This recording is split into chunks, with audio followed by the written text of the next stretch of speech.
The theme of the symposium is unlocking the full potential of agribusiness to enhance export performance for national development.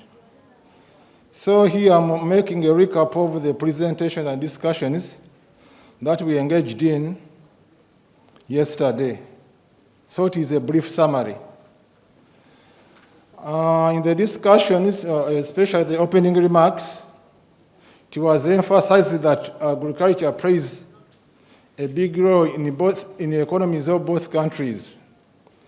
Some statistics were given that agriculture accounts for 32% of the region's gross domestic product, and it also accounts for about 65% of foreign exchange for both countries. So it was also emphasized that we required the agricultural transformation. And the issue was about reduction in the cost of food, about alleviating poverty, and delivering 100% food and nutrition. So some issues came up, and most of the issues were about competitiveness, value addition, and collaboration. It required that we have open communication between two countries, that we can set up a working environment for the benefit of all of us, especially the farmers. In the summary of the observations made in the plenary, it was established that the youth had no interest in agriculture. That means the agri-action was to invest in opportunities that can attract our youth into agriculture. We need to engage the youth more on the opportunities for value and the facilitation of exportation offered by government and the private sector. Also, the issue of farmers regarded as being risky by financial institutions was a major issue. So that required that we create an environment that favors farmers to access soft loans from financial institutions. The issue of middlemen also came up, and the agri-action was to form some policy that regulate and stipulate boundaries of middlemen in the agribusiness sector. There was also another issue of lack of knowledge on global events and markets that consume large volumes of our products. So here, the agri-action was to consider other markets other than competing for smaller markets of Kenya and Uganda, that we should come up with ways of adding value and access the bigger markets of over 6 billion people. So another issue that came up was absence of deliberate plan, export plan for agricultural products. So there we agreed that we can actively develop strategic partnerships and collaboration to enhance resources, technology, and manpower. That we had to incorporate smart farming methods and identify opportunities for duty-free status. Another issue was about achieving acceptable international quality standards management. Here we agreed that there is a need for the market to be compliant in terms of quality specification, such as minimum quality potential and capacity. And there was also another action that there should be a deliberate investment at both business and enterprise level to help business people meet quality standards. That was in the plenary. In the breakaway session, the discussions hinged around transport and logistics and around agribusiness and value addition. For the transport and logistics issue, some discussion developed about use of free zones and EPs for product processing. And the discussion was that Africa does not import food, should not import food, we don't have the problem of production, but how do we solve value addition? So the possible solution was the use of machinery to transform something raw to something of higher value. There was also a solution that to facilitate the process of value addition by granting free zones. Free zones are free of duty and tariffs. There was also another solution that we must interact with the experts from developed countries to share knowledge to strengthen businesses and improve lives. So there was also that same issue of lack of interest of farming in the youth also came up, but we already had discussed that one. Then there was lack of knowledge on global events and market hubs that consume large kind of volumes. So there was a need to consider other markets other than the European market. We have also to create room for easy information access on global hubs that can be the link to large markets such as Qatar and Dubai. So we also have the issue of local upgrade of production locally also came up. We had the issue was that we have to utilize a lot of information that we have, and we need to encourage citizens to locally consume manufactured goods. Another issue was about trade facilitation, that most farmers cite heavy procedures in the expectation that hinder them in getting to their trade markets. So there we said that we have to create a single window ICT platform which allows for ease of document completion and payment to facilitate export. So with agribusiness and value addition, we talked of surplus production. How can we take advantage of value addition to improve our value chains? So the possible solution was to encourage use of machinery and equipment by creating engagement platforms.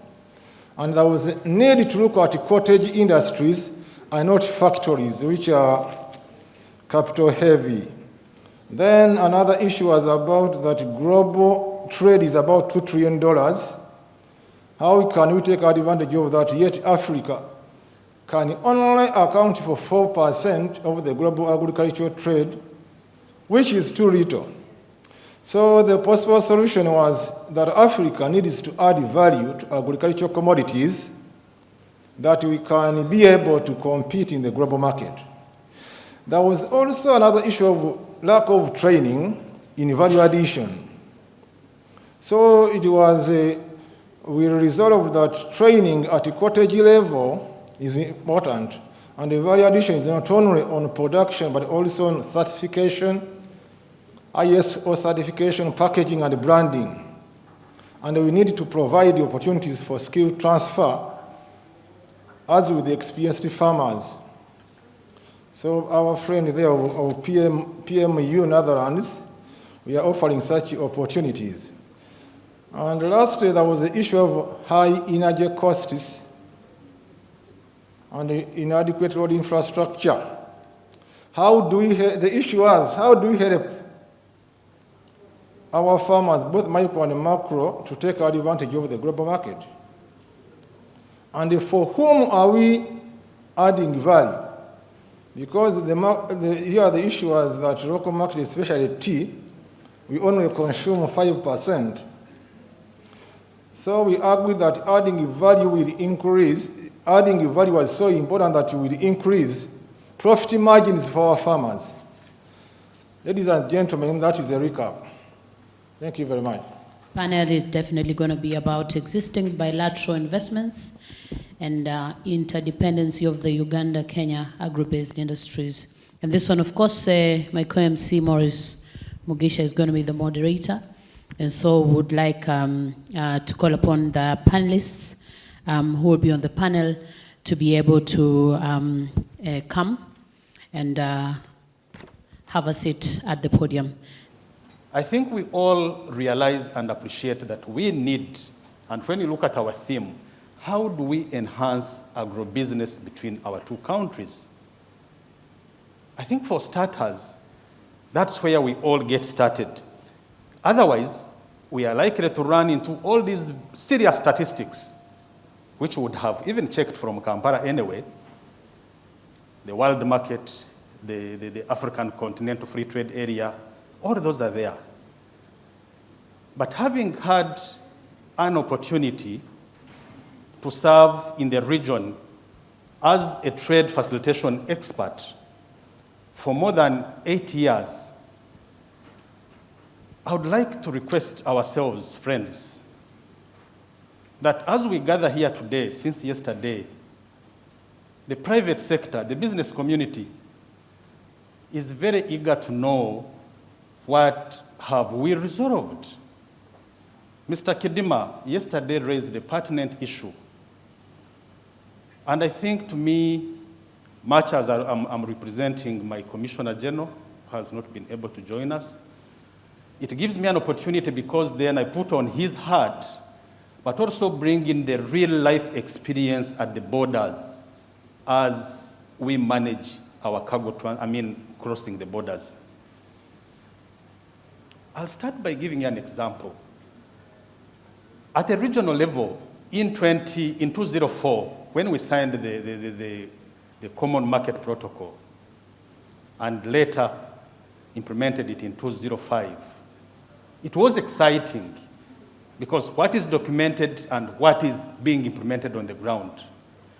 Later in 2010, when the common market came into force, it was another added band of joy. As the leadership, those are the promises, those are the pledges that we are giving to the population.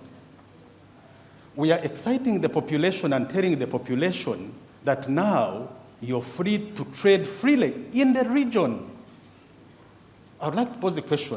In the interest of time, I'm seeing this gentleman checking his watch. Are we trading freely? And as a person who has been entrusted to do this on behalf of our people, we are not. We are not doing that.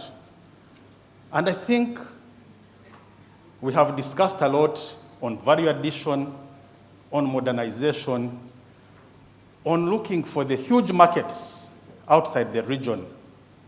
So as the leaders, the reason we are putting on these uniforms and these pips is to solve the problems of our population. If we are not solving the problems, then I think we are failing on our job.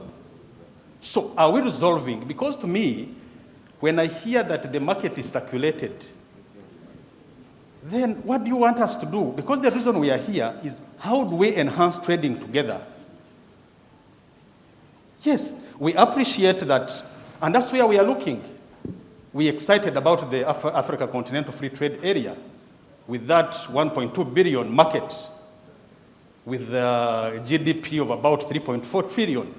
Very exciting. But before we get there, like in a football team, before you go to play for champions, you need to qualify at a village at another level.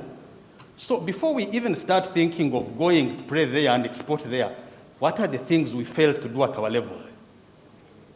My humble submission, before I even look into this, and as a person who deals with the private sector on these issues, if the issue why maize is delayed at the borders or not coming is issues of standards. We have the whole ED, I don't know whether he's here with us today. So we would pick it as an action point and say, from our discussions we've learned, because definitely we don't want to be crying babies. We've learned that the reason this maize is not coming, the standards, we are not meeting the regional standards. Then that's an action point for someone. We are going to go back home and say, we are told you get a person from Nairobi who goes deep in Masindi and buys maize. When it gets to the border, it cannot enter because it does not meet the standards. If then that's the problem, to me that's better. Then we go back with an action point and say, as customs at the borders, Are we going to be asking for some certificate of conformity that this is from an organized place and it meets the following? So friends, I think my appeal, or the way I look at it, is what are those, as we plan to add value, to export, to take advantage of the African Continental Free Trade Area, these current issues. It would be very exciting as we part today that we are like, standards, go and do this. Revenue authorities, pick this and run with it. So that when we are meeting here next time, we are counting for the time. We are counting for these national resources that we convened here, but our person, the population, does not even need to see it, the clip on the news. We see it on the actions at the border. That's when our leadership would be relevant.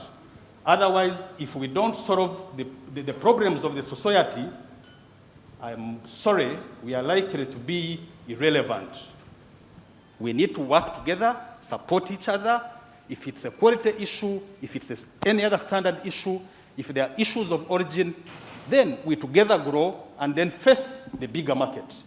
Then His Excellency, the President of Uganda, made a statement when he was addressing the Pan-African Parliament. A business cannot sustainably produce if somebody does not buy what is being produced. We are talking of export promotion. We are talking of industrialization. Where are we going to sell these products? Friends, let me tell you, just a quick example. The statistics that I have of head, we import a lot of many things from Kenya. And I say this without any doubt of contradiction. But I use the example of salt. Salt. We do over 200 trucks every week of salt.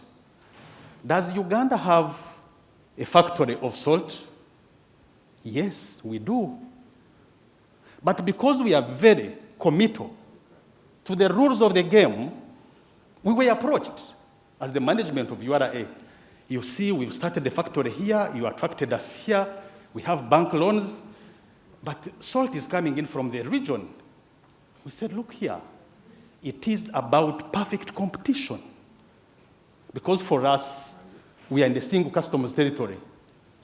We cannot today say, during the day say, we are in the single customs territory, then at night we are in Uganda. No. What we are at night is what we are during the day. Can we take that up as a region? Can we tell our investors that let's compete favorably? It's going to be about your quality, your price, not protect me. These are policy measures that we've taken to facilitate investment. I remember the CS, the Minister of Investment from Uganda, was attracting investors. These are some of the things that we can share. Yes, we are talking of modernization. We are not saying we are using hose in Uganda, but a big chunk of our population still uses this. But it is duty-free. All these agriculture-related things, these trucks, refrigerated trucks, fungicides, pesticides, that looks like milk containers, heat-insulated milk tanks. These for carrying our products, our milk. I think this letter speaks to you. These are packing materials. All those items, irrigation materials, all those are tax exempted, or they are treated in a manner that facilitates or enables investment in agriculture.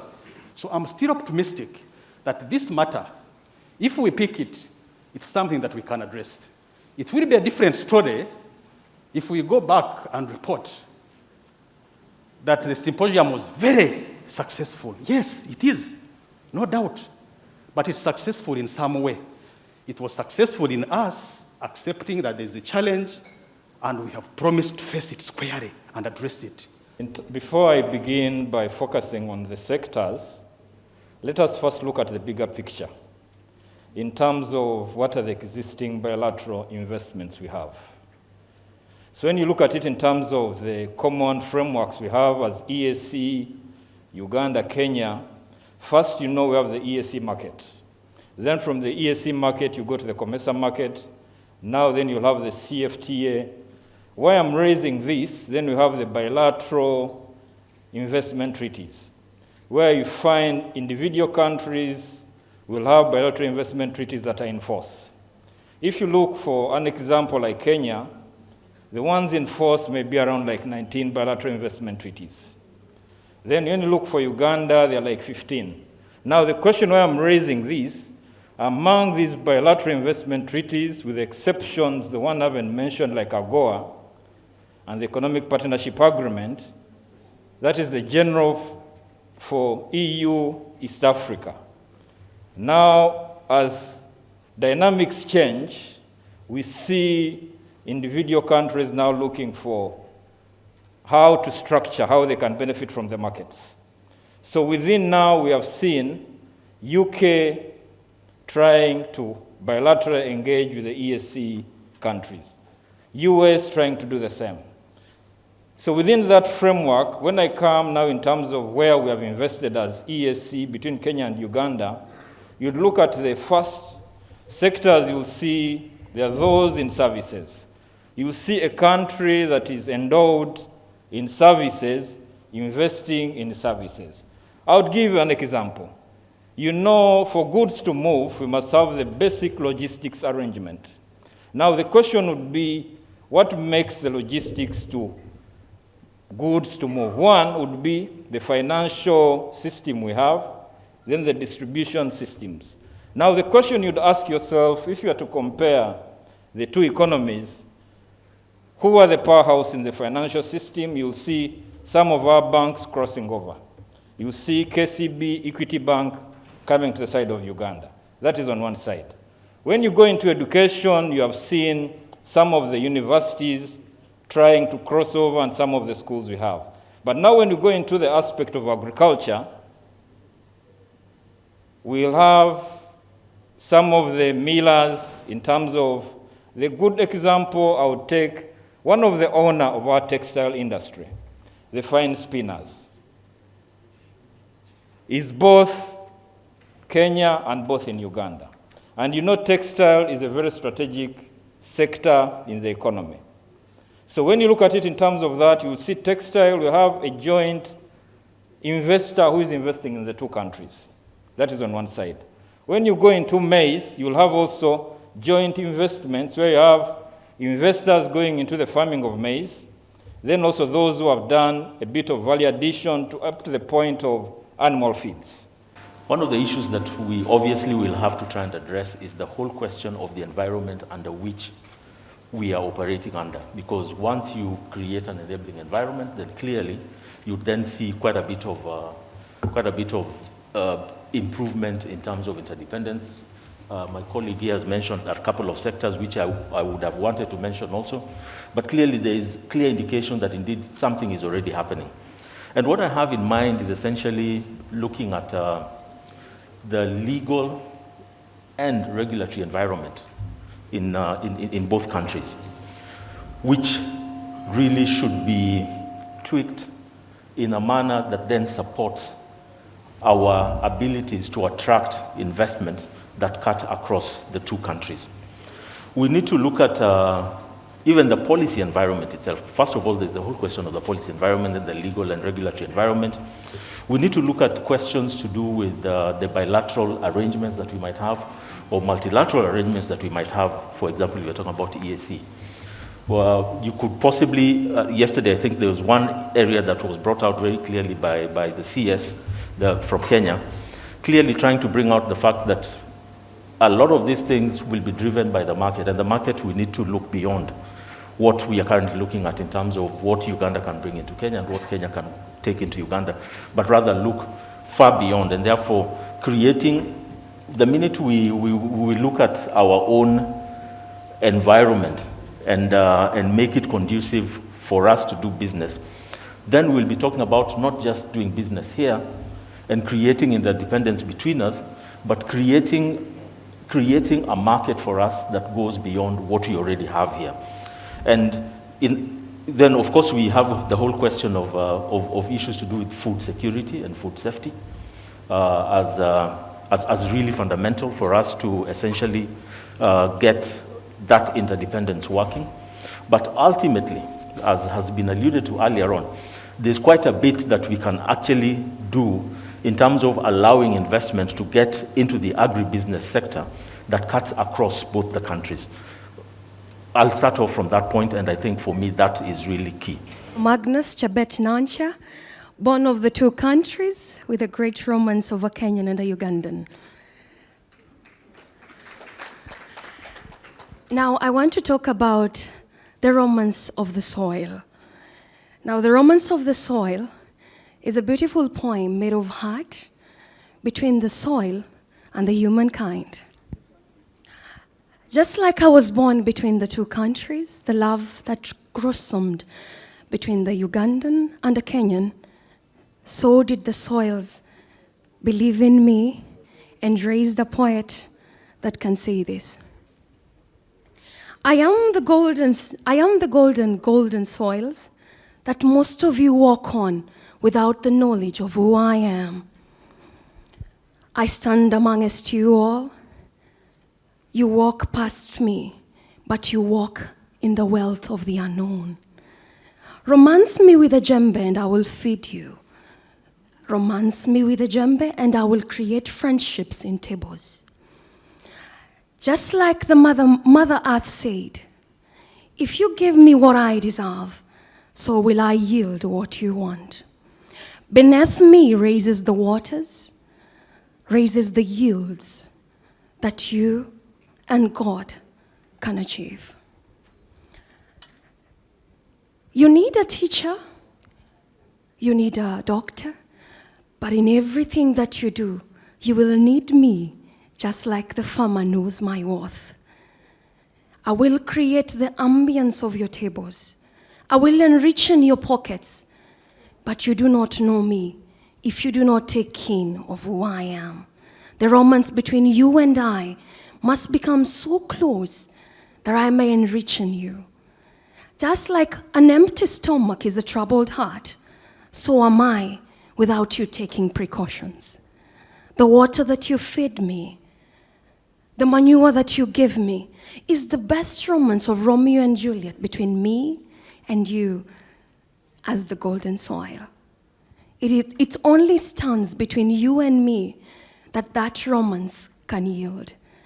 With agriculture on its way and on the rise, I ask you all, if you romance the soils, and you can imagine what I mean, but if you romance the soils in the most passionate of ways, I will yield to what you need for God and my country, for you all. Just a quick introduction. My name is Stephen Asimwe.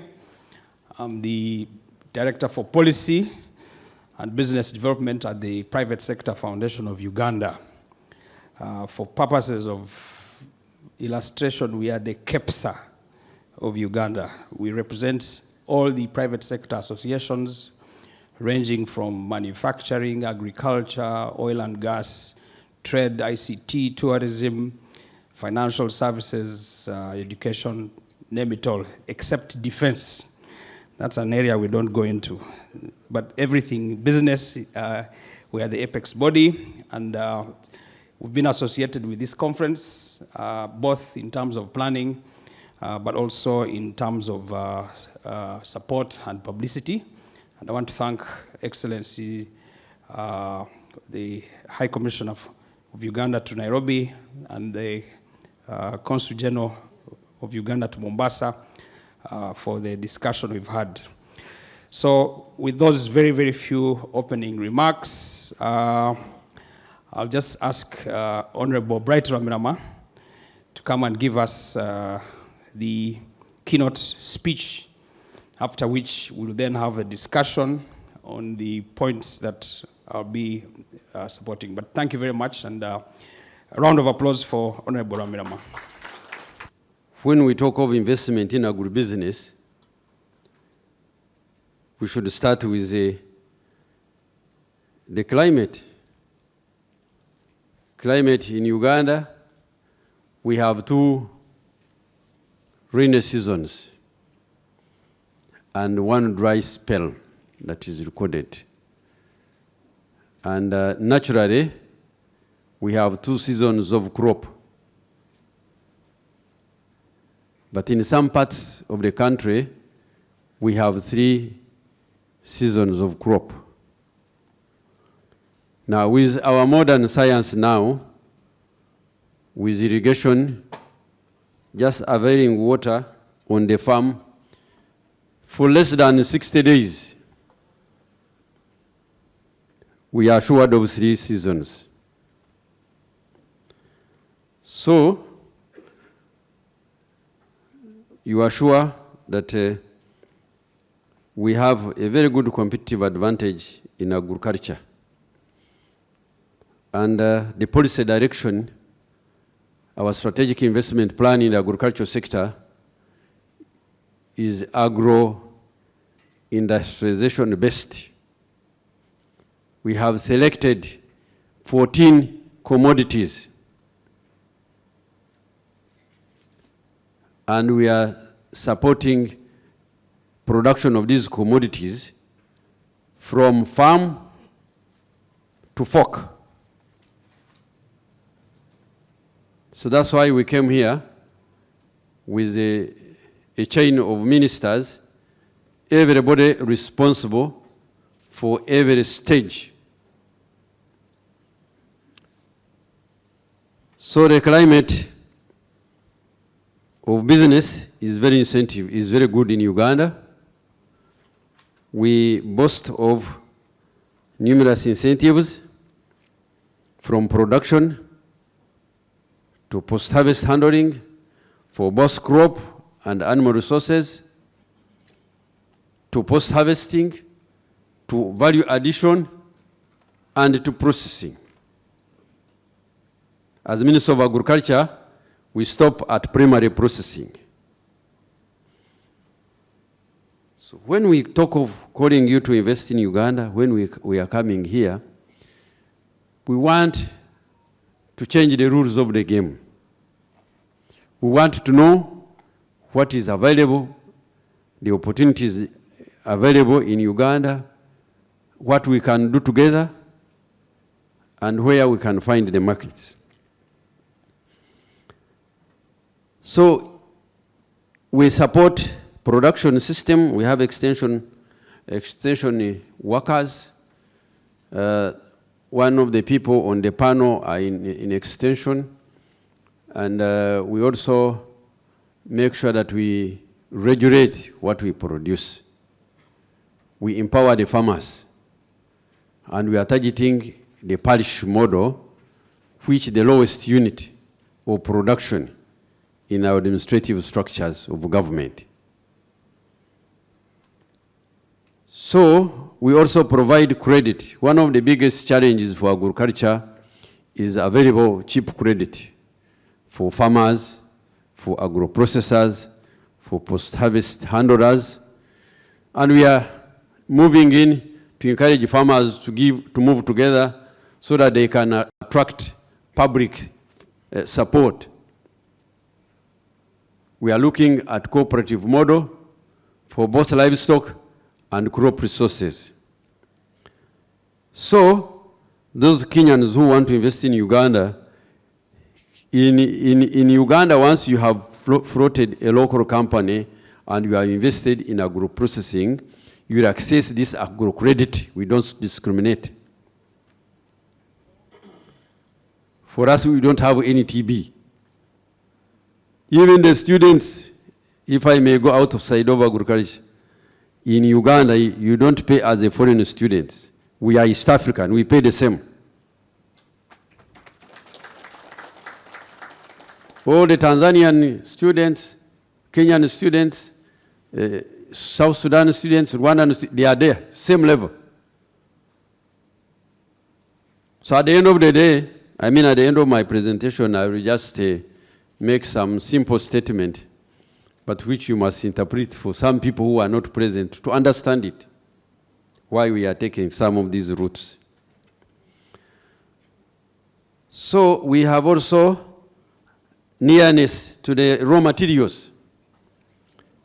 As you heard from our presentation yesterday, we have different industrial park designed and located in different ecological zones.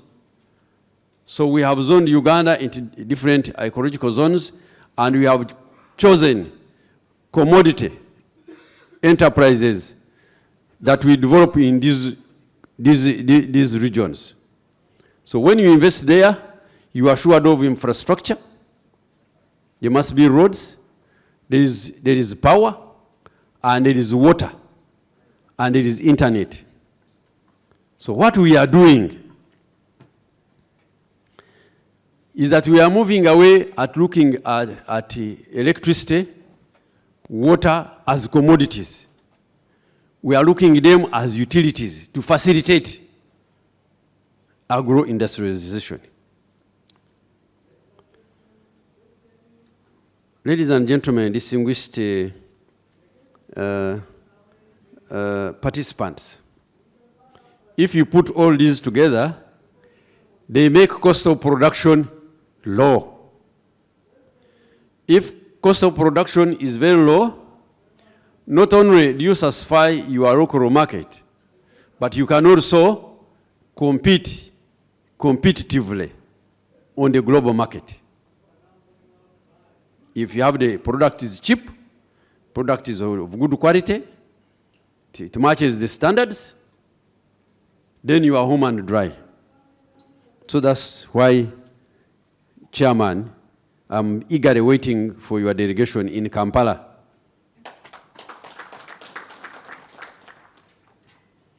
We have the business climate, but we need the cash.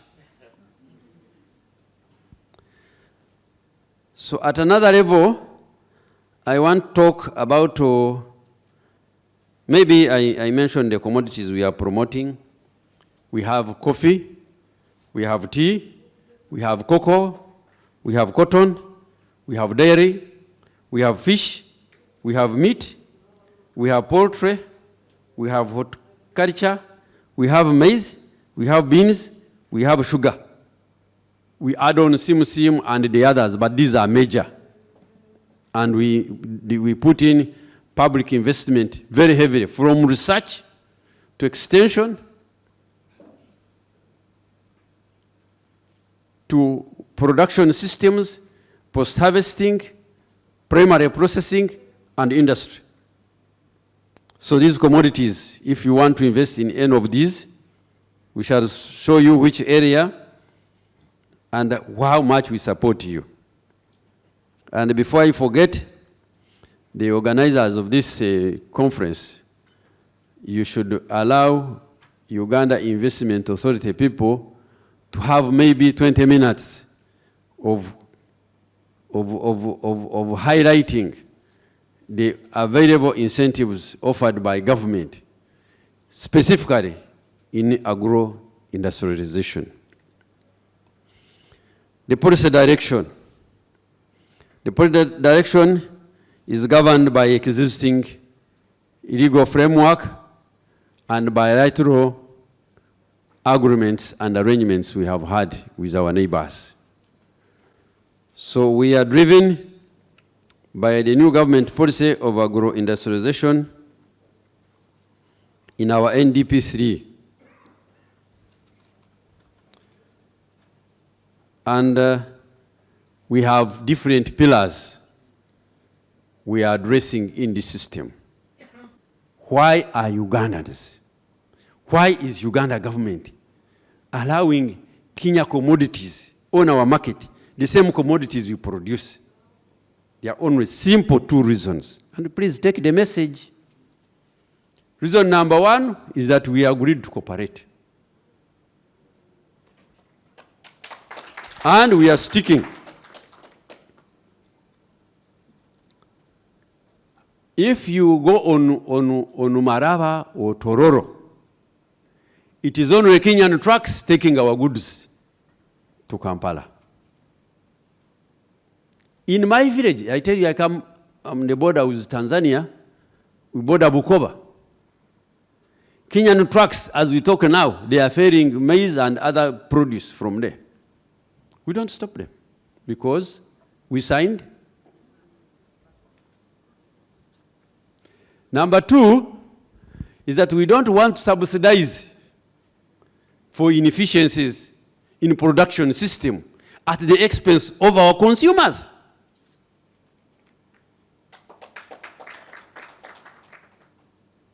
So when we come in these meetings, let's find sustainable solutions. When we are marketing our products, we should not focus on only regional markets. We shall fall short of our desired outcomes. So we must compete. We must produce efficiently. We must produce products that are demanded. Whether they are Kenyans or Ugandans, we must feed them the right substances. I heard people arguing about aflatoxins. Yes, we have eaten aflatoxins for a long time, but we cannot continue eating aflatoxins. Whether the aflatoxins in Uganda, in Kenya, they are all aflatoxins. We must go away from them, but we must do it together and match the standards, world standards. The Middle East is here. Yesterday when I appeared here, I gave you a small picture which I remembered when my father took me to an Asian doctor. We cannot satisfy demand in the Middle East. Here from Mombasa to Middle East is very far away from Brazil. So how can Brazil outcompete us in the Middle East? These are the solutions we should be coming here to solve, rather than fighting for this small market here. I'll go straight into the discussion here, and I'll ask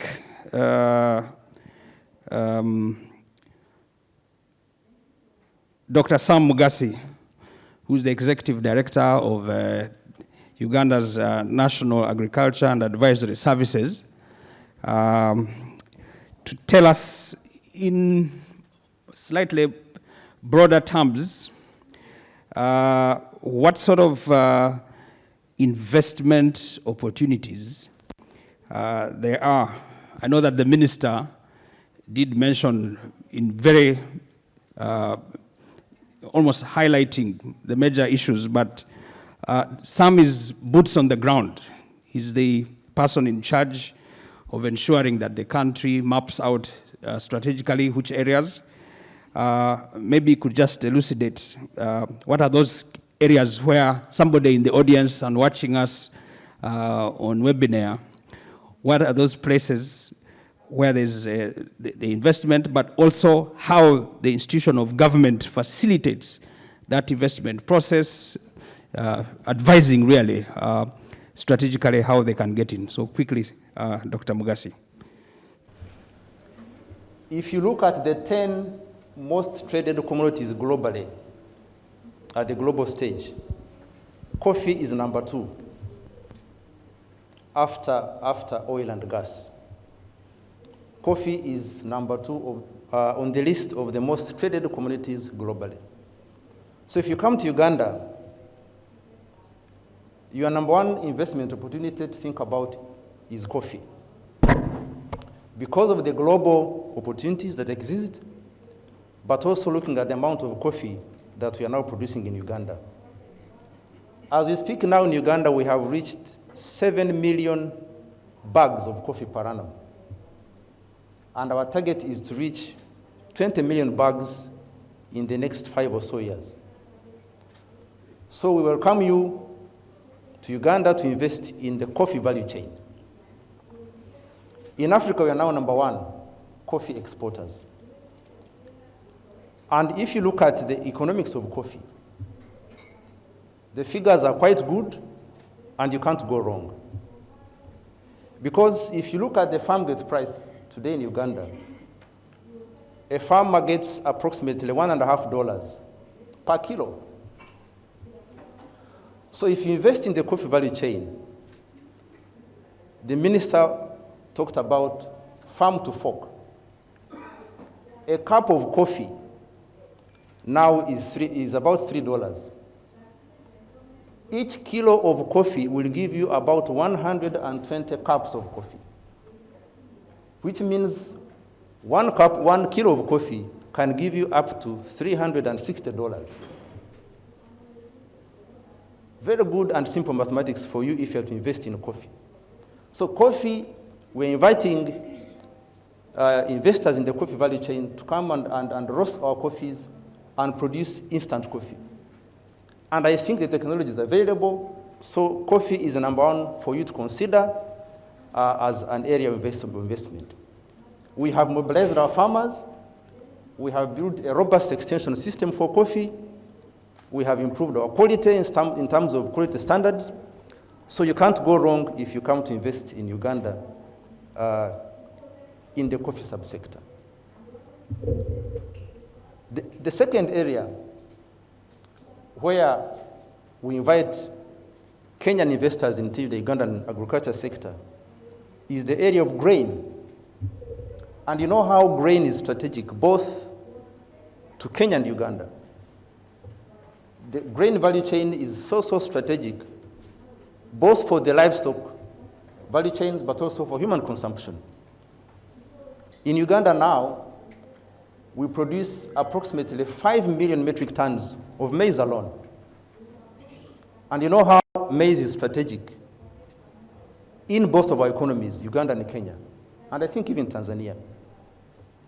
Now, what are the possible areas of investment in the grain value chains in Uganda?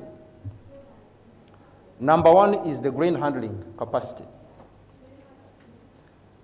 As we speak now, our grain handling capacity is approximately 800,000 metric tons. We are producing 5 million metric tons, but our grain handling capacity is about 800,000 metric tons. That shows you the deficit we have in the grain handling capacity, which means we are facing high levels of post-harvest loss. And indeed, now we are seeing our own Ugandan investors investing in the grain handling capacity. So we think in the next couple of years, we should be able to reach at least 2 million metric tons of grain handling capacity. This is cleaning, drying, and cleaning and drying especially. So this is an area you can come and invest in because of the strategic nature of the grain. And we know, for us, Uganda now, I know most of the animal feed subsector in Kenya mainly relies on our grain from Uganda. So this is where we can work together to strengthen the grain value chain. I know we have the East African Grain Council, which has set the standards. So we should be able to discuss at that level through the East African Grain Council to make sure that we strengthen the grain value chain. The other area that we invite Kenyan investors to think about in the agriculture sector is the dairy value chain. Well, I know here, again, this is where we are producing the same, Kenya produces milk, we also produce milk. But again, I strongly believe that if we work together, although we are producing the same commodity, like milk, for example, I think there are ways and opportunities of arranging the market in such a way that we take advantage of our own market. Because in Uganda, for example, and this is for us Ugandans, in Uganda, we are not consuming enough milk.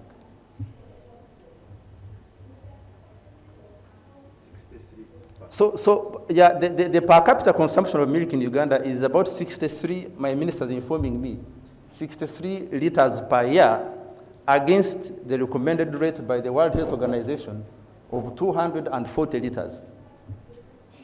I don't know the situation in Kenya here, but if we decided to drink our own milk in Kenya, in Uganda, and in Tanzania, we wouldn't be suffering with marketing of milk. So how can we have programs, school feeding programs, etc., and see how we can consume our milk in the East African region. So my colleague gave good statistics from the Ministry of Trade of Uganda. We are now producing approximately 2.5 billion liters, very good milk in Uganda. Very good milk, high butterfat content. So our milk is very, very good milk. And we invite you to invest in this value chain to be able to take advantage of the markets in Europe where you can export casein and whey. So this is a very good value chain that we invite you to come and invest in Uganda. Now, the other value chain is tea. I know Kenya, you produce tea, and you're number one in the region. But again, in the spirit of the East African region, I think Kenyans can work with us to see how we can build a better tea industry in the region.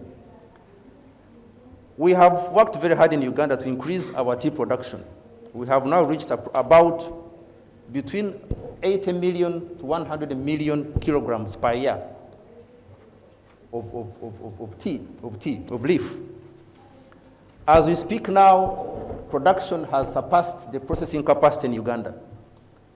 We need 20 factories, 20 single-line factories. We need them badly to be able to process our tea. Our local Ugandan investors are trying to put up new factories, but for us, Ugandans, we welcome Kenyans to come and work and help us and support us in the tea subsector. FPIC has been around since 1975 to basically support the private companies as they do their business. As you're aware, Kenya is a leader in the export of certain agricultural and specifically horticultural produce. For every 100 stems of rose flowers you'll find in Europe, 38 come from Kenya. You're aware also that Kenya is the leader in avocado production in Africa, 7th in the world. But with the rate at which we are increasing acreage, we want to move up the ladder, get as close as possible to Mexico, which produces a lot. I have been to Uganda more than 20 times myself. I have been to about 25 districts in Uganda, doing development work for some development organizations with the communities there. Uganda is a beautiful country. 70% arable. In Kenya, we talk about a paltry 25% because the rest of it is basically arid and semi-arid. As the Honorable Minister has put it, and as speakers yesterday said, we have no competition between Kenya and Uganda. We need to work together and face the market as EAC, as the peoples of Uganda and Kenya. Now, there are tremendous opportunities, especially in horticulture, that you'll be surprised. For those of you who may not be aware, the Queen of England consumes sweet potato that comes from Kenya. She does not consume sweet potato from California. And I always tell people that if it's good for the Queen, it's good for everybody else in UK. But shockingly, we export paltry 5,000 kilos of sweet potato from Kenya annually. We have better soils than California.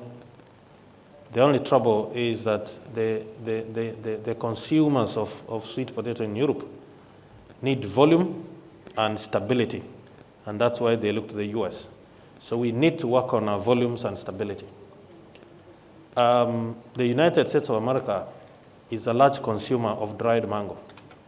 Now, Kenya produces about 800,000 metric tons of mango. We export a paltry 100,000. 700,000 is either consumed or wasted. In fact, waste in mango is it's estimated to be about 40%, 40 to 50%, partly due to insect infestation, partly due to handling. There lies in the opportunity to be able to do post-harvest handling and also increase and improve our technologies at farm level. We are all looking for money, I know, in Uganda and in Kenya. And the many nice banks that we have are very good when you make your deposits and write checks to pay off your suppliers. They rarely would want to fund agriculture.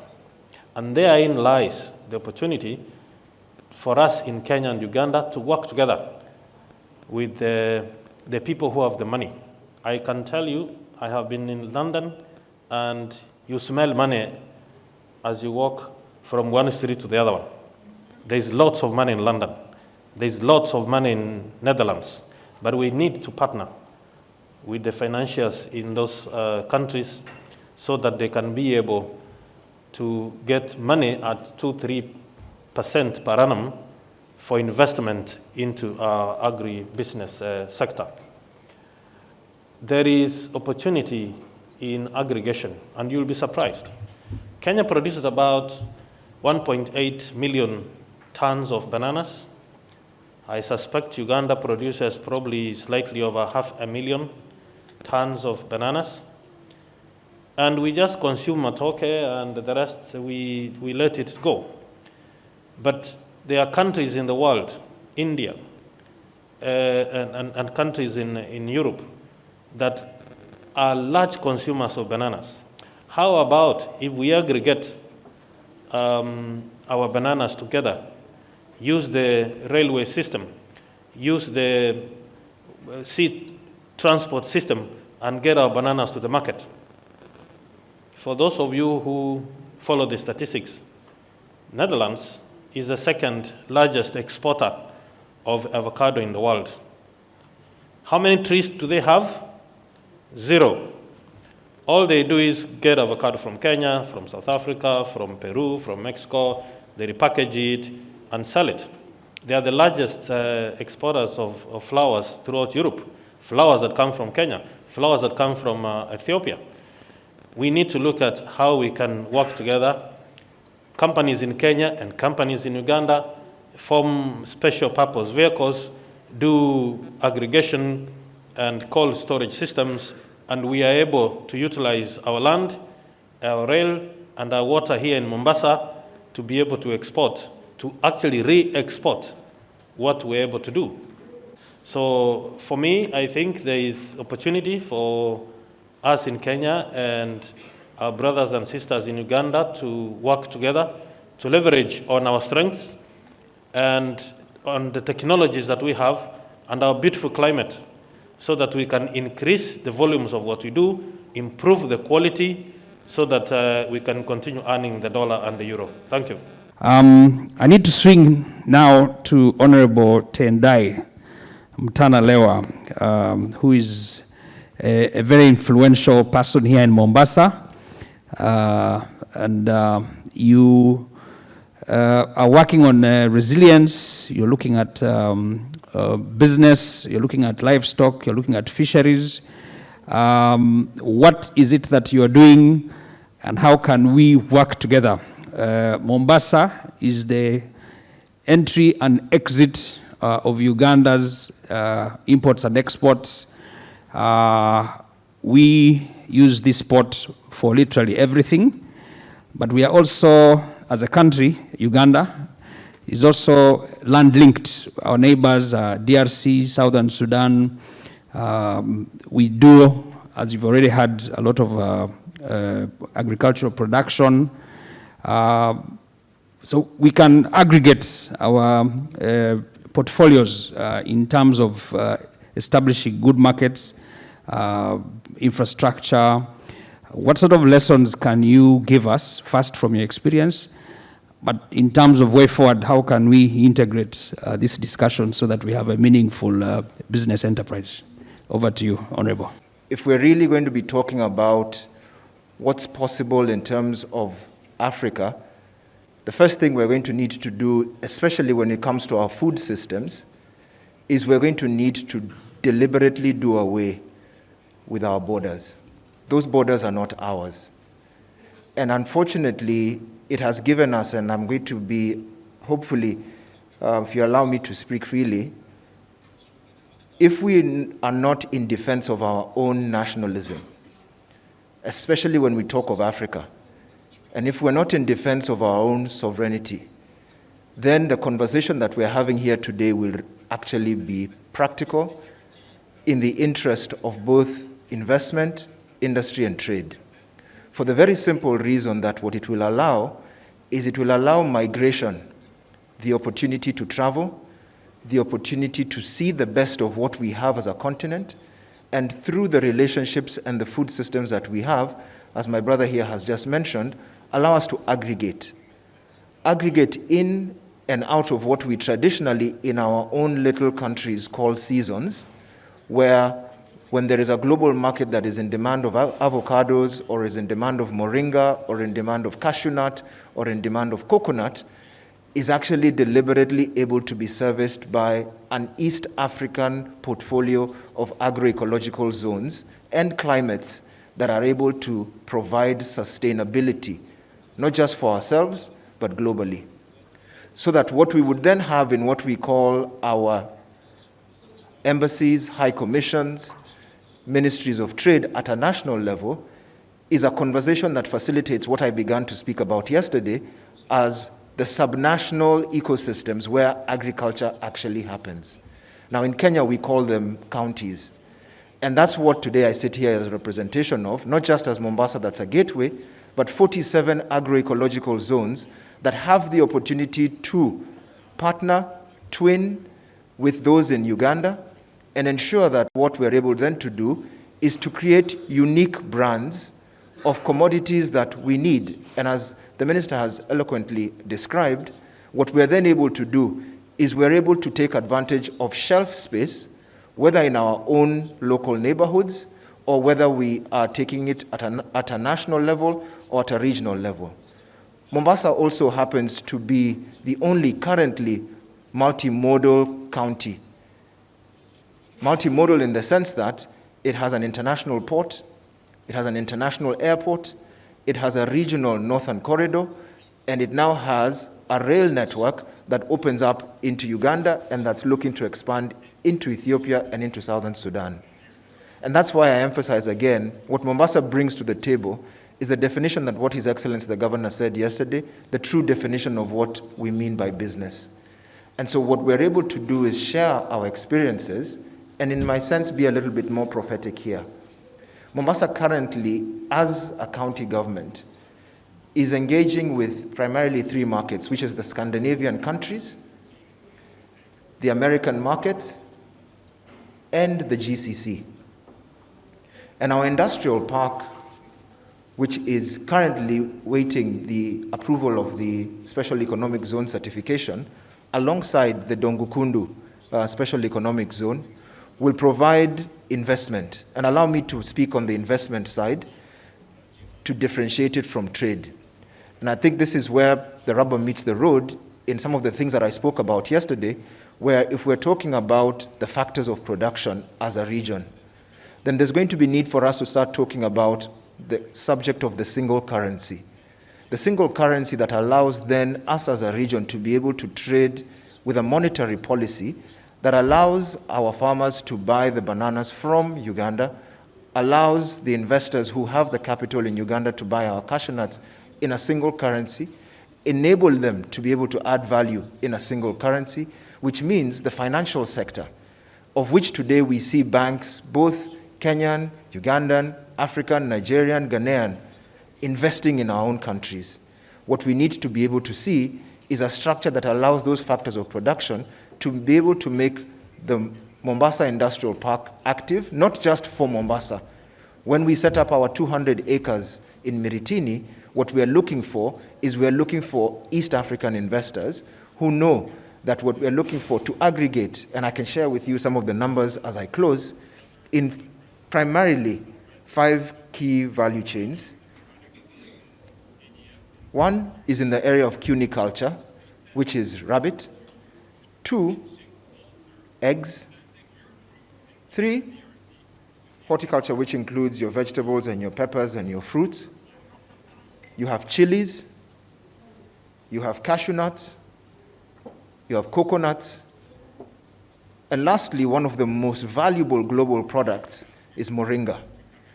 And this allows me to close by saying the reason why I introduced moringa is because it grows in arid and semi-arid lands. So technically, our semi-arid and arid lands are not that they're not arable. What they need is water. And what we're able to do is, in all those areas across the East African that we have defaulted in calling arid, need to be opened up so that the likes of the branding agencies that we have are actually able to produce high net worth commodities that are demanded at high global value, that were not designed in the original colonial food systems, because those areas were, quote unquote, either seen harsh or places where they couldn't work. So Mombasa actually means business in being able to remind us of who we are and what Kilindini means, so that it's not just defaulted in being just for Mombasa alone, but for the entire region of East Africa as well. Thank you very much. In business, we say when opportunity meets preparedness, there's a breakthrough. So I think we need to go back and see how do we synergize. And again, what's happening, the constant discussion is aggregation. I'll now open the discussion to Mr. Kelvin Carl, who's here, just to give us a brief of what you do and how can we cooperate in terms of leveraging what we have as a country, the opportunities, the experiences, and where are the synergies? Where are the aggregators? How can we come together to see through this discussion as we live here? Over to you. Just as a start off, we're just looking at the data that we have as between January and June 2021, because I think all of us are aware of the data that we have for 2020. But looking at the recent data of January, between January and June, Uganda, it seems, still continues to be number one when it comes to Kenya's export destination. And within the same period, you'll find that imports from Uganda also have increased. And they're increasing by 4.1 billion, that is 36%, from 11.2 billion in 2020. And now we are at the point of 15.3 billion. So when we talk about synergies, we are seeing that there is growth in terms of our imports from Uganda and even our exports. Who we are as Kenya Export Promotion and Branding Agency, we are a state corporation under the Ministry of Industry, Trade and Cooperatives. And our main function is just mainly twofold: exports, to grow exports, and to brand the country.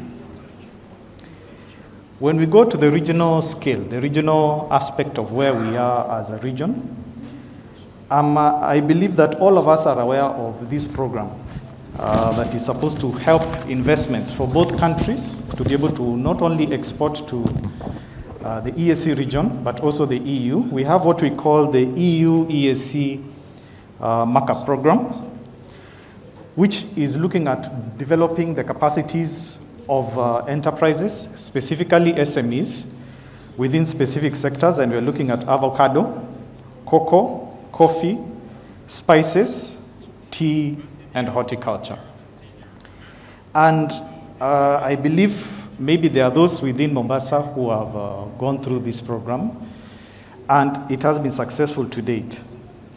Now, coming to us as Kenya, the investment opportunities are so broad in terms of now the exports that we have. In a while back, in a few years back, as Kenya, we developed what we call the Kenya Integrated National Export Development and Promotion Strategy. Now, this strategy was looking at 8 sectors, within which not only addressing the constraints that we are facing as a country, but our main focus was also to look at how we can put more investments towards these sectors so as to be able to grow our exports.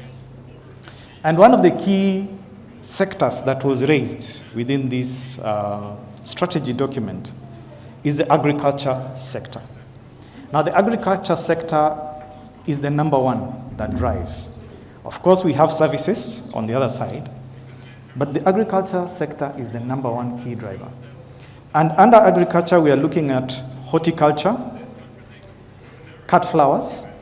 I believe you might be aware, for those who might not be aware, is that Kenya is one of the biggest exporters to the EU of cut flowers. So there is a big opportunity for you to come and invest within the cut flower sector and have access to the EU market. We have also fruits that we are also focusing on, and the fruits that we are looking at was mangoes, avocados, passion, vegetables, herbs, and nuts. Within the agriculture sector, we are still looking at coffee, tea, pulses, cut, sisal pyrethrum extracts, and gum arabic. Generally, I think you are also informed that the Queen eats only sweet potatoes that come from Kenya. So there is a great opportunity for investment within that sector. On the avocado side, you know that Kenya is one of the only countries that exports avocados to China. Even with all the issues that are there, Kenya is one of the most opportune countries that you can be able to invest in when it comes to exporting avocados. So that is a great opportunity that you can actually also consider. And it's an investment opportunity that we want to invite investors to take advantage of.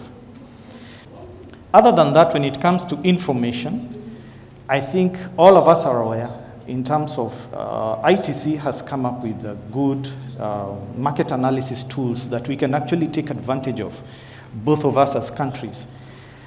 These market analysis tools are looking at products that you can be able to export to given markets, the market access conditions that you require to meet. Actually, they also have what we call the export potential map that you can actually take advantage of. So I think on our side, as Kenya, there is immense opportunities that our brothers can take in investing within the agriculture, fisheries, and livestock sector. Clearly, what has come out from the discussions here is that, yes, combined, we can do much better if we focus, if we learn from each other, if we support each other. We can actually have a joint export promotion council that looks at, say, the Chinese want X tonnage of this. We don't have the capacity in Uganda, we don't have the same capacity in Kenya, and maybe our neighbors. We can actually coalesce around a strategic framework. So I think Ministry of Foreign Affairs, through you, Honorable Minister, these frameworks are possible, and through the embassies that are represented here. So I'll really need to conclude here. We are fighting against time. This topic is hot. It's excellent. I think that after this meeting, we'll have more extensive bilateral discussions. My Honorable Minister for Agriculture requested that we have somebody present from the Investment Authority. They are not here, from Uganda, but I will hazard a quick explanation because I'm associated with the Investment Authority in 1 minute. Now, the Uganda Investment Authority has established a one-stop center which is being supported by the agency that I work for, the Private Sector Foundation, called the Competitiveness Enterprise Development Plan. And it's a one-stop center with a multilateral group of people in one building. So you walk in and you register your company or your agency. The Uganda Revenue Authority will support you with the tax issues. The registration is done by a group called URSB, the Uganda Registration Services Bureau. We then help you with immigration issues. We support on land and any real estate support you need. We have an agency from the National Environmental Management Authority, NEMA, who helps you with some of these certifications. We have UNBS, our standards bureau. We help you with power and water. Our agencies are in that building. If it's in the city, we have the city authorities who come and support all the district programs under the local government. If it's an issue of export processing or free zones, the Free Zones Authority did speak yesterday, but they're also in that building. And we, as much as possible, support and facilitate and ease your investment licenses. Our embassies and missions abroad, we have 2 here who will give you some leads on some of these discussions.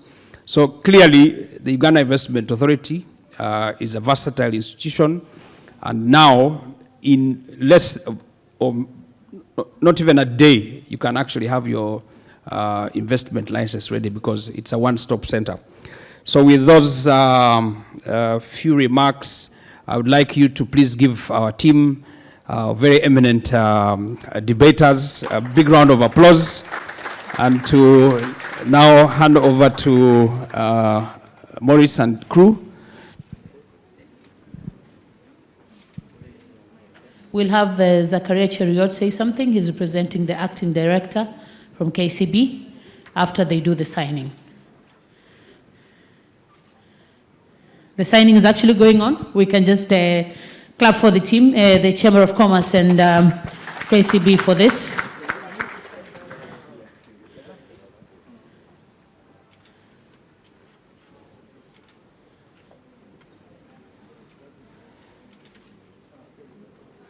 Definitely very important.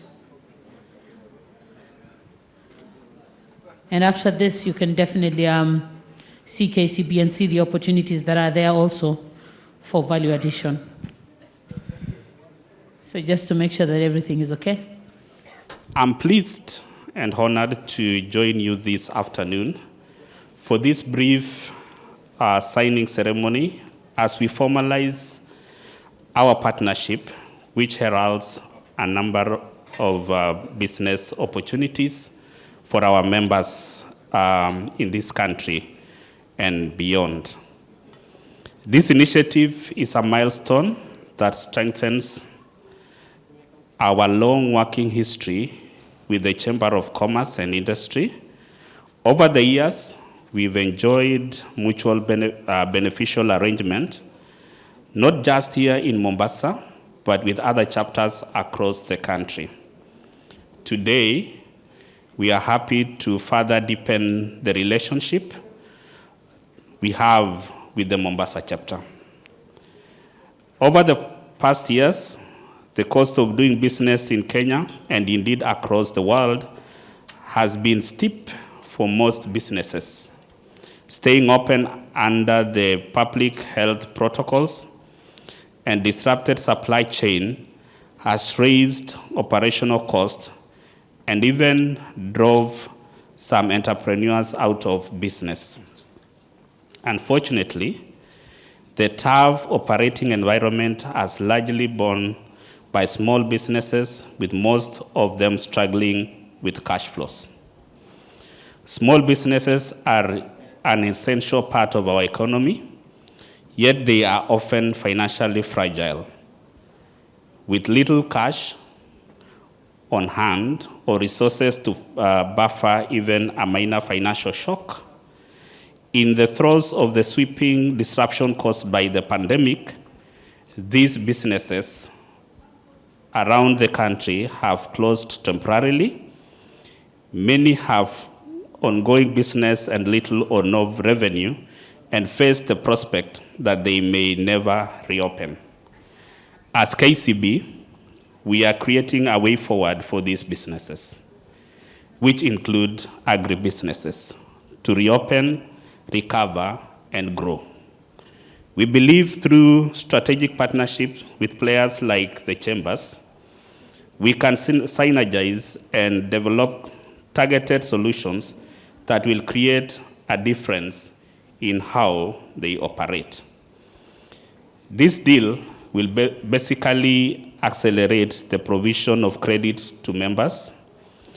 It will see MSMEs both in the agribusiness and the other MSMEs, enjoy financial and non-financial solutions to help them recover from the economic downturn driven by the fallout from the COVID-19 pandemic.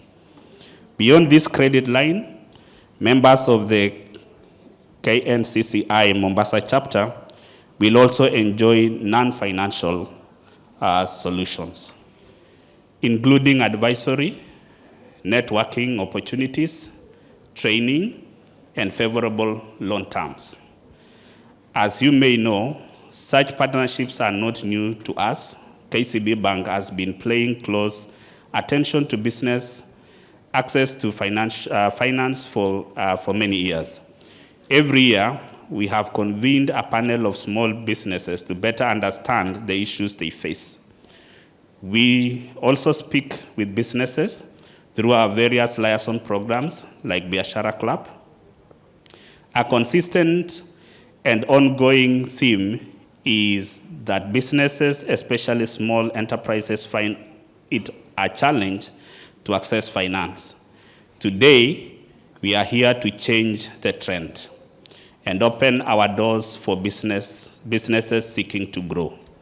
Finally, I take this opportunity to express my appreciation to the team from the two institutions who have worked in this initiative that I believe will help accelerate credit flow to businesses to drive their growth. May this mark the beginning of a long and productive and collegial relationship towards rebuilding our economy. Thank you very much. Thank you very much. A round of applause. Let me start by saying that it's been 2 days of very constructive engagement, very positive engagement, a spirit of conviviality, friendship, and brotherhood that has marked this symposium today, organized by the Ugandan Consul and the Kenya National Chamber of Commerce. I'll start by contextualizing and saying that Kenya and Uganda belong to Africa, with a population of 1.4 billion people and a very substantial GDP that is growing. Despite our best efforts and despite everything that we do in our lovely continent, despite our heads of state signing on to the African Continental Free Trade Area in Kigali a few years ago, we only contribute 4% of global trade and 2% of global investment. So we have a lot to do. And it is in symposiums like this, it is in conversations like this that we can extend the economic pie that is available to our people, of which agriculture is a major underpinning. The European Union is considered the most successful experiment in international cooperation in modern times. The EU offers timely lessons to us today, considering the steps we still need to take to deepen integration between Uganda and Kenya, and obviously amongst the other East African nations. The vision of the EU founding fathers was epitomized in the Schuman Declaration of 1950, which was aimed at tying their economies together following the devastation and the horror of the Second World War. They asked themselves some very important questions. Was integration possible? Some of the challenges that the Ugandan delegation have raised here about non-tariff barriers, are they surmountable? And I believe they are, because the challenges that the EU faced then are challenges that we face today. Recognizing our shared history serves as a reminder that there are good reasons why we need to integrate over isolation. Uganda on its own, Kenya on its own. How far can we go in this journey? And without the memory of what the Europeans did in Schuman and the goodwill necessary to overcome trade disputes, moving forward and integrating can become quite a tall order. So change really is our only constant. The path to integration by the EU also had many defining moments that proved that change is what you need. And the fall of the Berlin Wall in 1989 marked the end of communism and actually ushered in a new era where they have become the most successful economy with most successful integrated group of nations with intra-EU trade at close to 70%, as compared to intra-African trade that is at barely 13%. So against that background, let me go to what it is that has been done over the last few days here, and I'll sit down and do that. The opening sessions yesterday were marked by the following. The AGRI Business Symposium, an expo, was the first of its kind organized by the High Commission of Uganda and the National Chamber of Commerce of Kenya. The event was the first of its kind, and I actually was the immediate former president of the Chamber of Commerce that hosted President Museveni at the White Sands Hotel 2 years ago, when he said comparing our two economies was like two pygmies asking who is taller than the other. And I think he gave us a significant challenge. And I want to commend the organizers of this, the Ugandan Consul and the Chamber, because they have risen to the occasion to create an event that actually starts these very important conversations. The objective of this event was to establish the different coping strategies adopted by the different agro-product exporters and other stakeholders to ensure that they perform. The second objective was to discuss the challenges faced by exporters and importers of agro-products in Uganda and Kenya with recommendations on how to address them. Thirdly, was to provide a platform for networking, learning and sharing the agro-products export market opportunities for exporters and Uganda, between Kenya and Uganda. Fourth was to identify the new strategies to cope with global trends in the agribusiness value chain. Fifth was to come up with recommendations for priority improvement in the management of export quality standards for agro-products, and participants from both the public and private sectors of both countries. But I want to comment, honorable ministers from Uganda, that we noted that your private sector delegation was quite small. So next time, I think, Mr. Mustafa, you will also need to extend a direct invitation to the Uganda National Chamber of Commerce and to the Private Sector Federation to bring their business persons here so we can engage in more B2B activity. So the presentations and the discussions were engaging, drawn from leaders in agriculture and trade from Uganda and Kenya, as well as the local county leadership.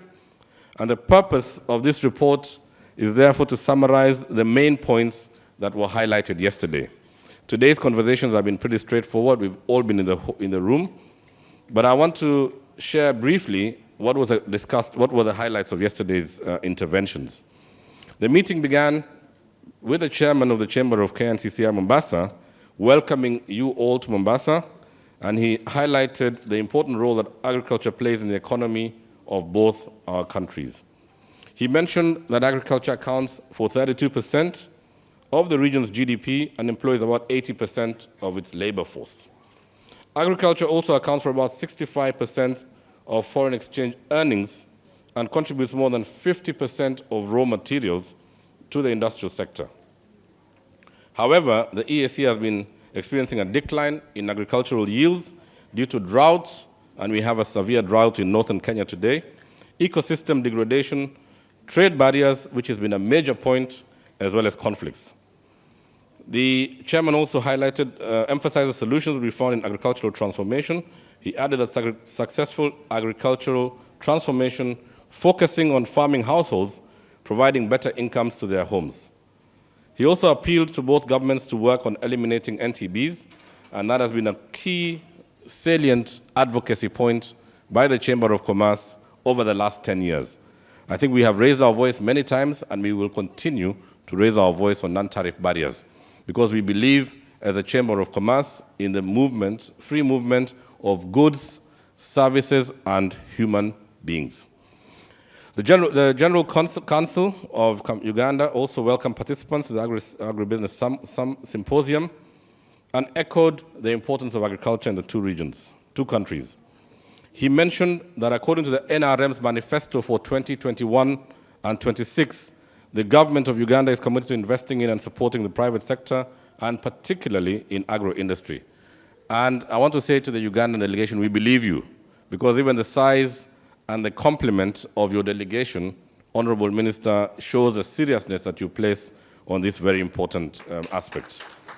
He said that in order to implement the manifesto, the Ugandan missions abroad are obliged to scale up the Ugandan mission, to scale up economic diplomacy and to identify areas of investment. It is for this reason that the Ugandan government is working closely with the private sector on both sides to make this a reality, and this is definitely one box that they have ticked, and we are all witnesses that this has been a successful event. The governor of Mombasa, who has been such a gracious host over the last 2 days, ably represented here by the deputy governor, welcomed the delegation and encouraged them to take time to tour the county. He urged both the Ugandan and Kenyan delegations to think about formulating policies and incentives to encourage trade and value addition in agricultural products. He also urged the governments to find a common ground, not to work in competition with each other, but rather complement each other to further foster trade in the East African bloc and leverage entry into the global market as a common front.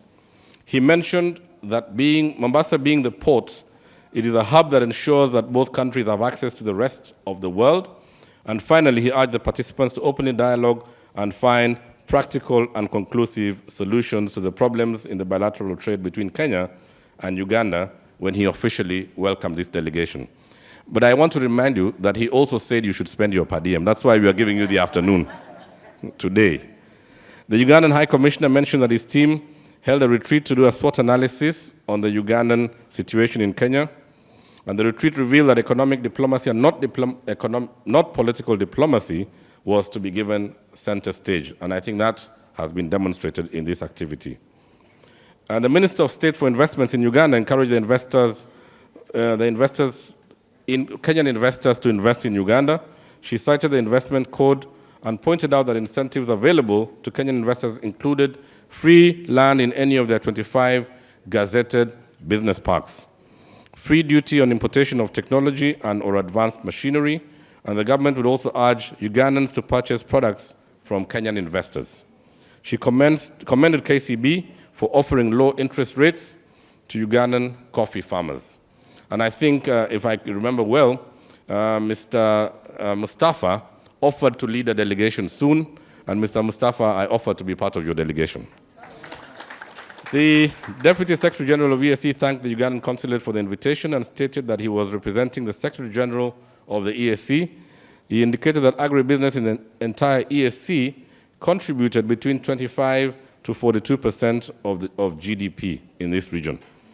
He noted that agriculture was interdependent with other sectors such as health, transport, and infrastructure, noting that agriculture has the potential to contribute to major economic growth in the area of job creation. However, the EAC still imports 14 billion shillings worth of foodstuffs annually.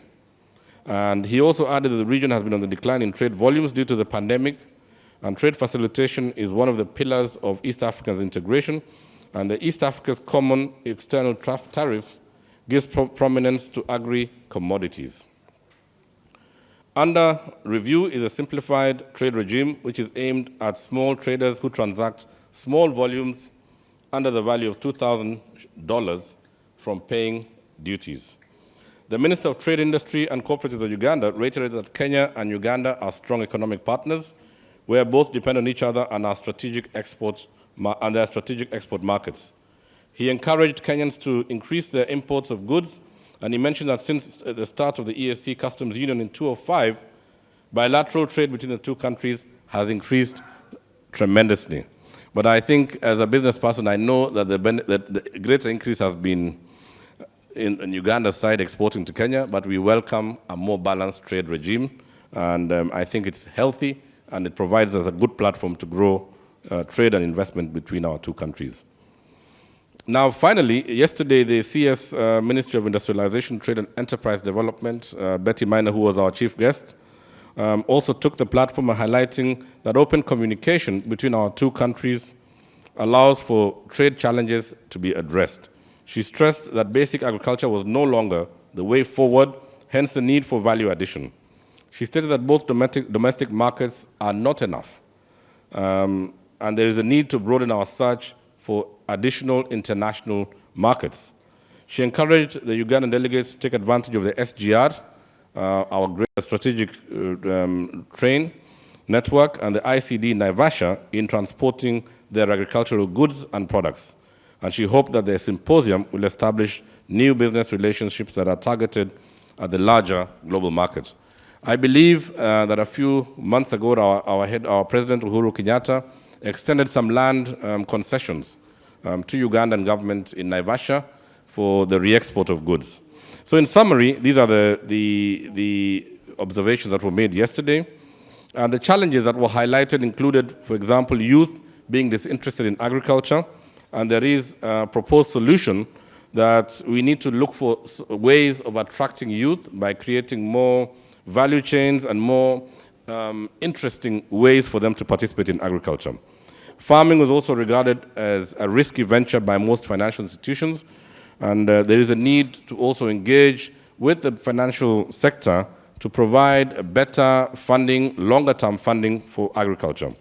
On middlemen, there was a need to formulate a policy to regulate the participation of middlemen and avoid exploitation of the farmers, and creating awareness amongst the farmers on the availability of direct linkages to markets. Lack of knowledge of global events and markets that consume large volumes was also highlighted, and in this one, I want to suggest that one of the possible solutions is to strengthen our chambers of commerce. In Kenya, we have a very active, a very vibrant chamber of commerce, and we want to challenge Uganda to also similarly increase the vibrancy of the chamber of commerce in order for it to be able to seek global markets, regional markets, and even local markets for their goods and services. Our chairman here, Mr. Mustafa, is a serious exporter, and he is able, therefore, to lead the chamber here because he himself actively participates in export activity. Another challenge that was raised was in achieving acceptable international quality standards globally, and there is a need for both our countries and even other countries in our African region to work on compliance to global quality standards, and there is a need for a deliberate investment in both business and enterprise level to help business persons and farmers to meet their quality demands as required. So the long and short is that these are the recommendations that were made, and I want to not repeat what has been said today, but there has been very, very positive remarks that were made by the Minister for Agriculture from Uganda and by the other participants in the last panel that we have just listened to. And I don't think it is my job to repeat that because we were all in the room and it's fresh in our minds. But Honorable Minister, the challenge that you've given to us and the work that you are doing on agricultural extension in Uganda has been very, very well noted, as well as the appeal that has been made by many presenters from Uganda on the issue of NTBs. And one thing that I want to assure you is that we in Kenya, the private sector is very active, and our advocacy is very on point. So the matters that you have raised on non-tariff barriers are matters that we, using our private sector to public sector engagement that we have on a biannual basis, will continue to raise with our government because we are committed to the free movement of goods and services in order to avoid us being pygmies. And in conclusion, I will quote the words of Chinua Achebe, who said that if you want to walk fast, walk alone. But if you want to walk far, walk with others. And I think we are determined to work with you to make this region and these two countries viable agriculturally and in trade and commerce. Thank you very much. So allow me to invite our co-host, Mr. Mustafa, to come and make his remarks. So as I begin my vote of thanks, let me start first by thanking the delegation that came in from Uganda, led by Honorable Francis Mubesa, the Minister of Trade and Cooperatives, Honorable Minister Bright Rwamirama, Minister for Agriculture, all Dr. Mulimba, thank you very much for making this trip.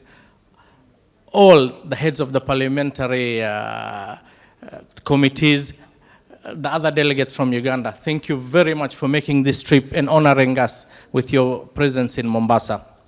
The county government of Mombasa beginning with His Excellency Governor Hassan Ali Joho, Deputy Governor Dr. William Kingi. You have worked with us from the beginning of this journey, and you are concluding it with us here today. Thank you very much. All the CECs, all the heads of protocol, everyone at the county government, thank you very much for the support you have given us. All the exhibitors, all our partners, thank you for making this event the success that it is. And finally, to my, and before that, without, of course, mentioning the Vice Chair of the World Chamber Federation, Kiprono Kitoni. I mean, your presentations are always the highlight of our discussions. Thank you very much. And finally, my team, led by James Kitavi. James, you need to come here. Let everyone see you. Director Samora, tafadhali. Thank you very, very much for making such a great event. We couldn't have done this without you. And Your Excellency, Ambassador, the High Commissioner for Uganda, my brother, Dr. Paulo Mukumbia, the Consul General, we have walked this journey together. Thank you for giving the Chamber of Commerce the most important partnership we have ever had. The most important has been with the government and the people of Uganda. So thank you very much. James Kitavi, they have seen you. On this occasion, and these are the privileges of being your boss, I want them to hear your voice. Thank you. Thank you very much, Chairman. On behalf of the Kenya National Chamber of Commerce and Industry Secretariat and the Board of Directors, I wish to express our sincere gratitude for honoring our invitation to be in this meeting today. Asante sana. Samora, this has been an excellent event. Thank you very much. Asante. Thank you. So it is my honor now to invite the Deputy Governor of Mombasa, Dr. William Kingi. Thank you. As a people, Kenya and Uganda have far much more in common than perhaps any nation-state pair in the region. It is not just shared cultures and ethnicities, but also social and economic outlooks.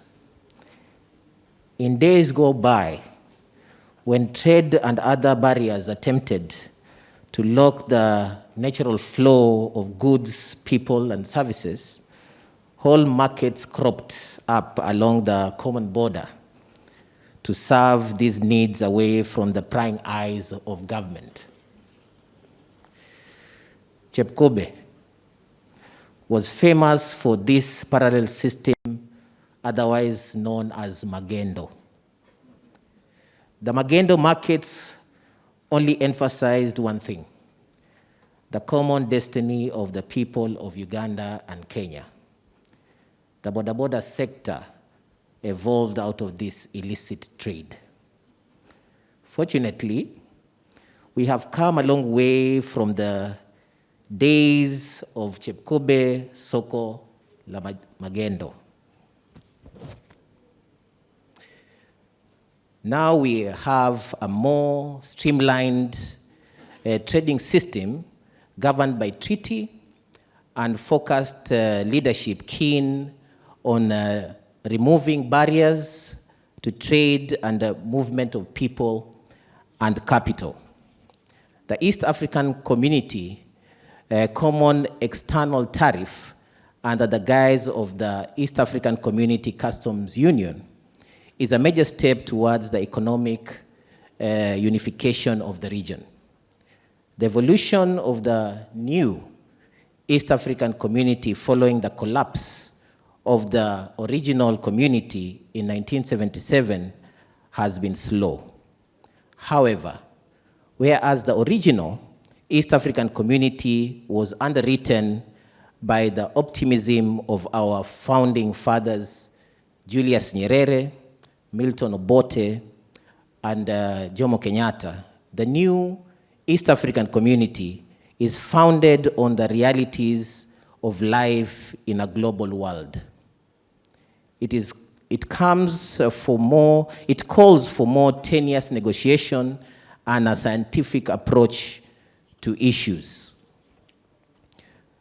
As two countries which share many similarities in East Africa, we should adopt strategies to seize the opportunities arising from the opportunities offered by the African Free Trade Area. We have now to move to capitalize agriculture, moving from subsistence farming towards commercial production based or backed by technology. With many parts of Kenya and Uganda enjoying favorable climate throughout the year, the East African Community region offering a market more than 150 million people, we can use this as a springboard to meet the needs of the rest of Africa and the world. There is within us the necessary ingredients required to jumpstart the agribusiness sector with a goal of ending dependency on food imports and increase food security. Uganda and Kenya can collaborate and cooperate to boost both marketing and processing of agricultural produce. It is encouraging that already trade between the two countries is booming.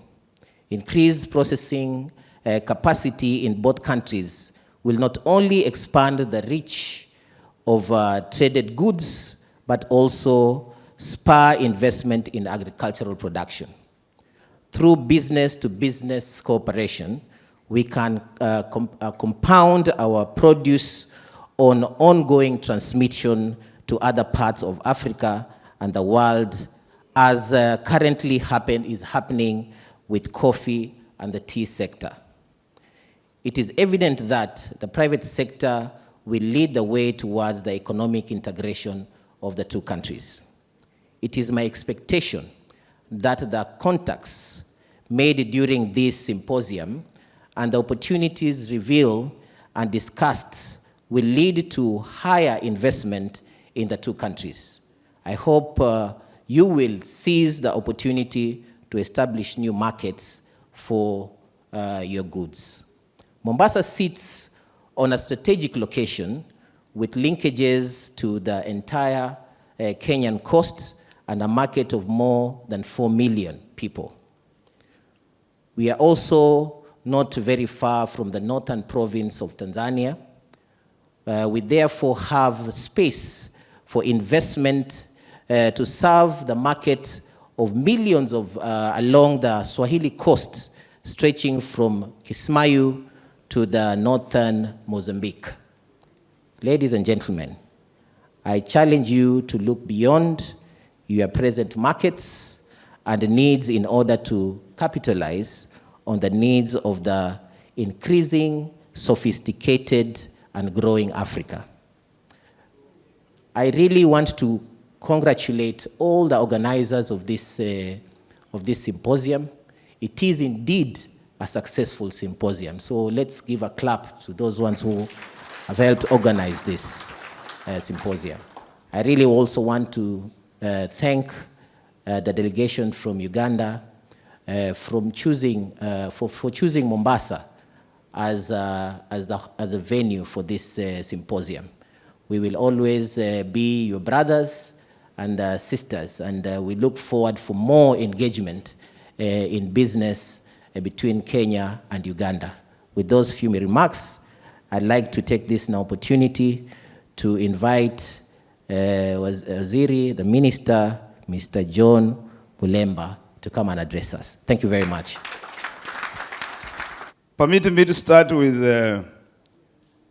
contextualizing the symposium today from creation. The first farmer in the world was Adam, and God ordained him to do that.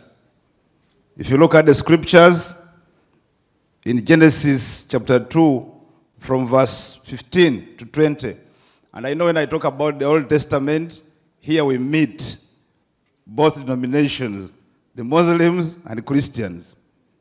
And there God ordained Adam to look after land, name all the animals, and partake of the fruits from both the animals and the plants. And of course, while talking about animals here, he even meant the aquatic. The plants included everything that can give you what you want to benefit, but the animals included all these others. You understand the dichotomy of biology. When it comes to living and non-living things, it therefore divides the plants and the animals. So whatever is non-living falls under that dichotomy. But then, God knew that Adam had nowhere to supply the products of the farm. So he knew land was still virgin. And Adam did not bother.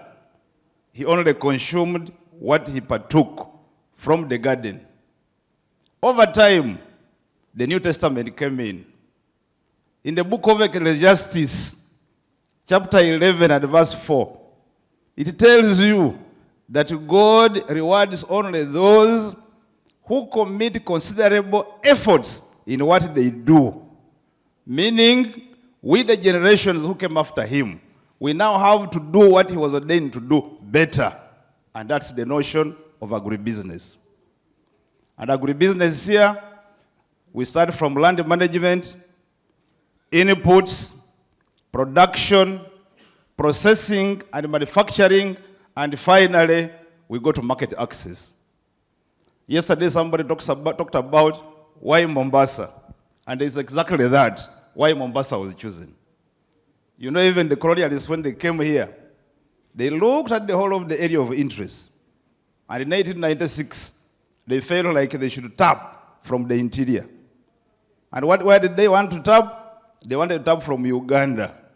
And they began construction of the railway from Mombasa here to Uganda.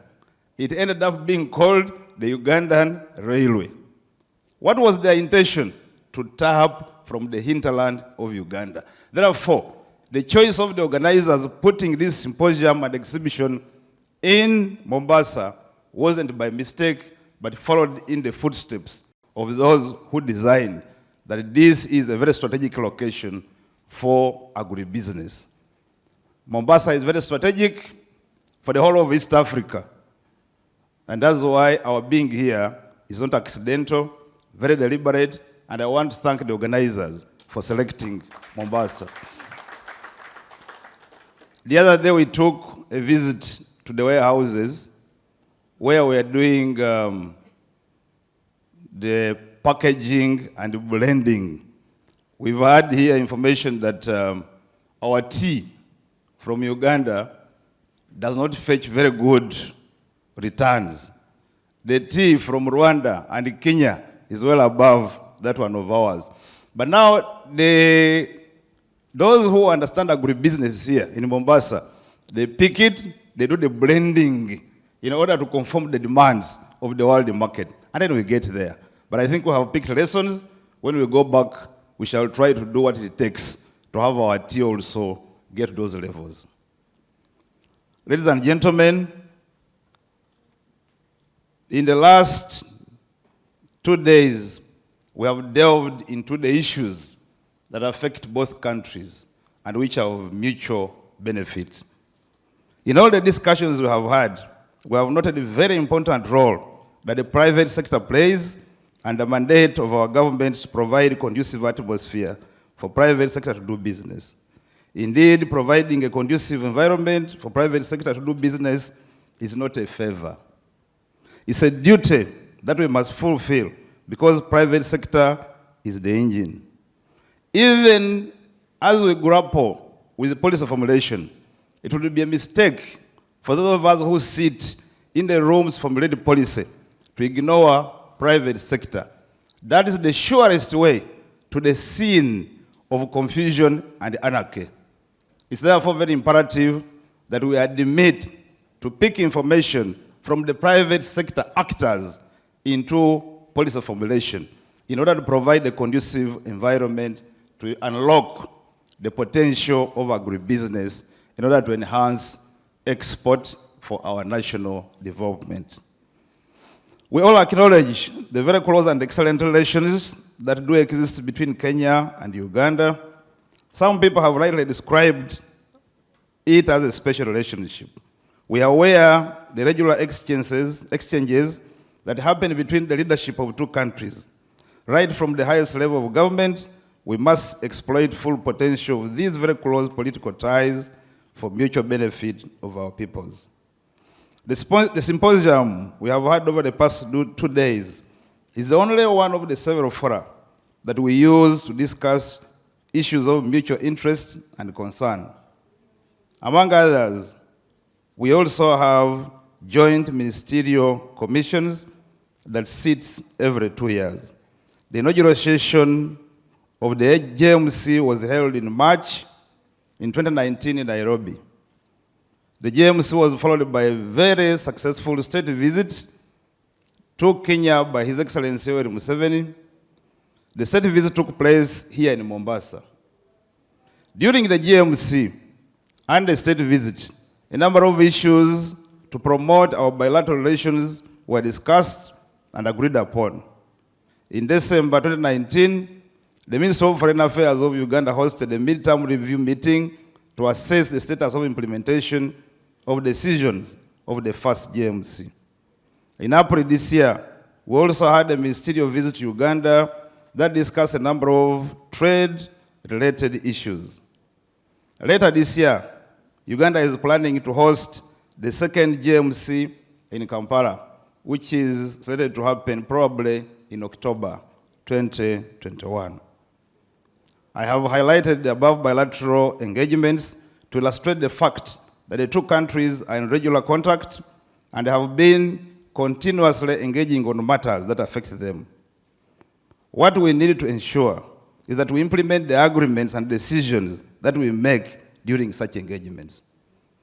It's worth noting that even the Bible talks about respect of agreements which are made between the parties. All that has evolved out of our discussion, the challenges that are evolving sometimes do occur as a result of not respecting what we agree upon. So I'd like to call upon parties to ensure that we respect what we agree upon. I know challenges will always be there, but we sort out challenges as we go along. Finally, I wish once again to thank our missions in Kenya, the Uganda High Commission in Nairobi, the Consulate General here in Mombasa for organizing this symposium. I also want to extend my sincere appreciation to the Chamber of Commerce of Kenya and the chairpersonship of Mr. Mustafa. We thank you very much for collaborating, working together to have made this happen. I know High Commissioner and the Consul General, you have staff who you have worked with. I can't leave this podium minus really thanking the staff led by Juliet who have worked tirelessly to ensure that this happens. The organization of this event is a clear testimony that missions in Kenya have understood their core mandate of promotion of economic and commercial diplomacy. Like the Minister of Agriculture did mention, this is both in the National Development Plan and also in the manifesto of the government in power in Kampala. We have prioritized commercial and economic diplomacy through our missions across the world. And we want to thank the High Commission in Kenya and the Consulate General in Mombasa for pioneering, and we shall roll this out. I wish to thank the Kenya National Chamber of Commerce, Mombasa Chapter, Private Sector Foundation, Uganda, for being partners in organization of this symposium. This is a clear illustration of public-private partnership. I also want to add the voice of my colleagues who have spoken here before, both the Minister of Finance and the Minister of Agriculture, to welcoming the investors from the city of Mombasa and the Republic of Kenya at large to Uganda. Come anytime, the environment is momentous, the environment is very conducive. Interacting with Mr. Mustafa, he has already indicated that they are coming so soon. We are waiting to receiving you in Kampala. I encourage you to organize a similar event in Uganda at an appropriate time. That's the Private Sector Foundation, Uganda. I also wish to thank all of you that have played a positive role in the successful organization of this event. Like I indicated earlier, whereas it's good to organize and convene such meetings, it's equally important to implement recommendations made during such meetings. And I would like to highlight one of them, which we agreed upon here, is the formation of Joint Business Council between Uganda and Kenya to be represented by Kenya Chamber of Commerce and Industry and Private Sector Foundation Uganda. The MOU will be developed and signed in Kampala at a mutually agreed date as soon as you get there. That way, we shall be able to achieve the theme of the symposium and exhibition, which is unlocking the full potential of the agribusiness to enhance export performance for national development. Na hayo machache, now let me turn to East African language. Na hayo machache, wacha nichukue nafasi kutamka mkutano huu umefungwa. Asanteni.